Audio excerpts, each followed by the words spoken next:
We had a Skoda that came to us with a Bluetooth issue, a GPS issue, and an intermittent SOS error. 3 completely different problems, right? That's what the owner thought too, but what we found was they were all coming from the same place. Most people, and honestly most garages, look at these as separate faults.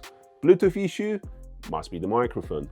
GPS showing the wrong location must be the antenna. SOS error, just another system playing up.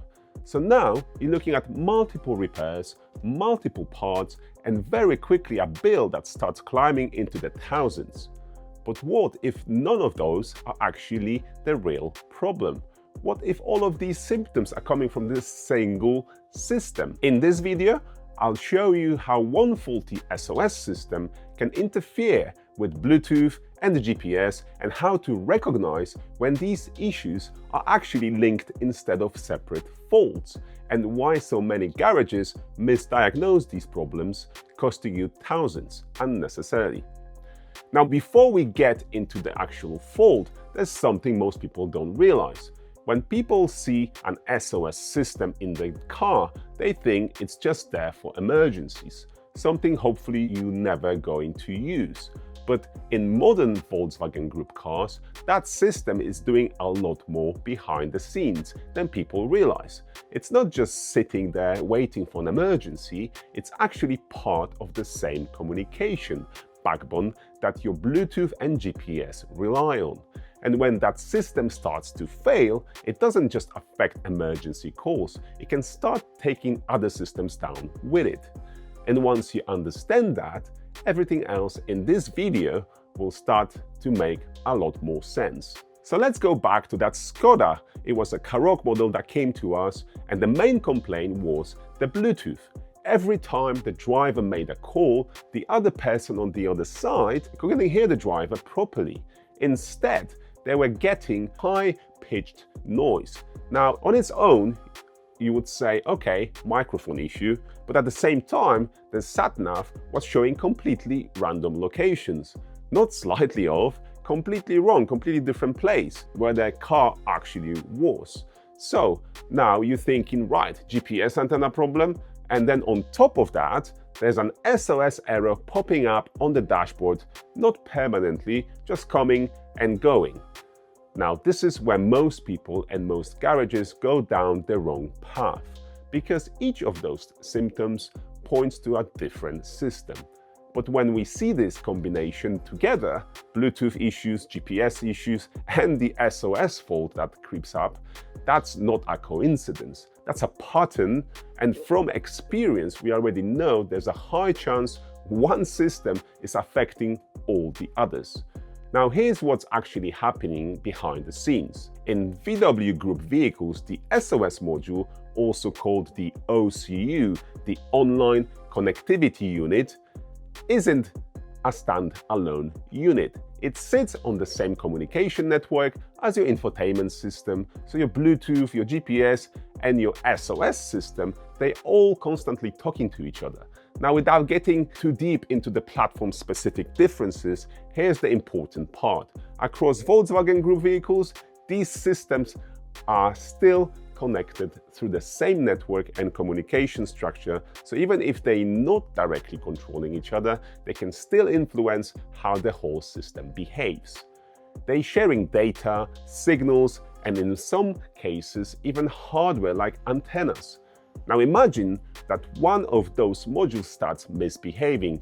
Even if SOS isn't directly controlling Bluetooth on Volkswagen Group vehicles, it still sits on the same network and can disrupt communication across the system. Let's say the SOS module starts sending out corrupted data. The other systems don't know how to deal with that properly.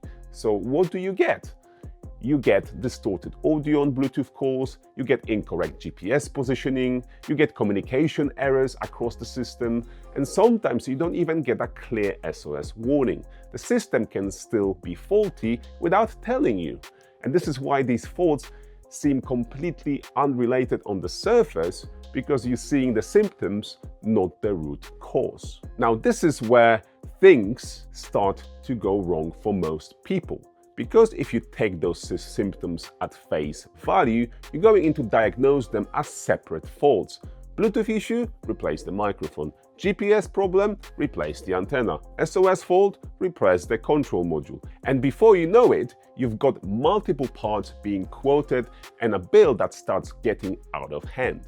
This is exactly what we see all the time. Cars coming in where owners have already been quoted for multiple components, sometimes even had parts replaced, and the issue is still there because the root cause was never properly identified. Now here's what happens. Most garages, including main dealers, are relying on fault code scanning. They plug in the car, read the codes, and then follow what the system is telling them. But the problem is, fault codes don't always tell you the cause. They tell you the symptom. So you might see GPS signal fault, microphone fault, communication error, but none of those actually point directly to the SOS module as the root problem. So the natural reaction is to replace whatever the fault code is pointing at. And that's how you end up replacing multiple parts without fixing the car. Now let's talk about what actually looks like in real terms. The typical approach is to start replacing parts based on what the fault codes are suggesting. That might be the SOS module, the infotainment system, antennas, wiring, sometimes more than one of those. And as you can imagine, once you start going down the route, the cost can escalate very quickly. We regularly see situations where multiple components are being quoted or replaced, when in reality, there's just one underlying issue causing all of it. And this is why understanding how these systems are connected is so important, because if you don't, you end up chasing symptoms instead of fixing the actual problem. So if the SOS system can cause all of these issues, what actually makes it fail in the first place? Because this isn't just the one simple fault, most of the time it's a combination of things. Now broadly, we see these fall into three areas: hardware, software, and battery voltage. So let's start with hardware. Inside these modules, you've got circuit boards, chips, solder joints, all working together in a very compact space. And unlike something like a TV at home, these modules are sitting in a very harsh environment. They're dealing with heat, cold, moisture, and constant vibration from the road, engine, and so on. Over time, that takes its toll. We see things like dry solder joints, failing components, and internal faults developing on the board. Now, the second side of it is software. Modern vehicles rely heavily on software to keep all these systems working together properly. But software can go wrong. You can get corrupted firmware, failed updates, or modules losing synchronization with the rest of the car. Even something like an interrupted update can cause long-term issues in how these systems behave.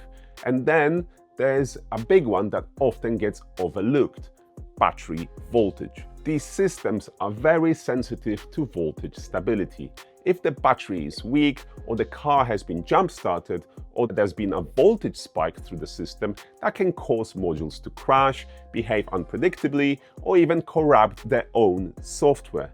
And in the UK especially, this becomes more common because of short journeys, cold weather, start-stop systems, and all of that puts extra strain on the battery, which in turn affects how these modules operate. And what's important to understand, it's not always just one of these. Sometimes it's hardware starting to degrade, combined with software that's already unstable, made worse by poor voltage conditions. And that's why these faults can be so difficult to pin down properly.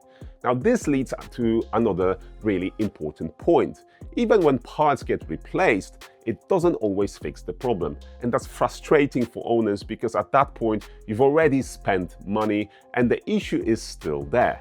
We've seen cars come in where parts have already been changed. Sometimes the SOS module has been replaced, sometimes the infotainment unit has been replaced, and yet the same faults are still present.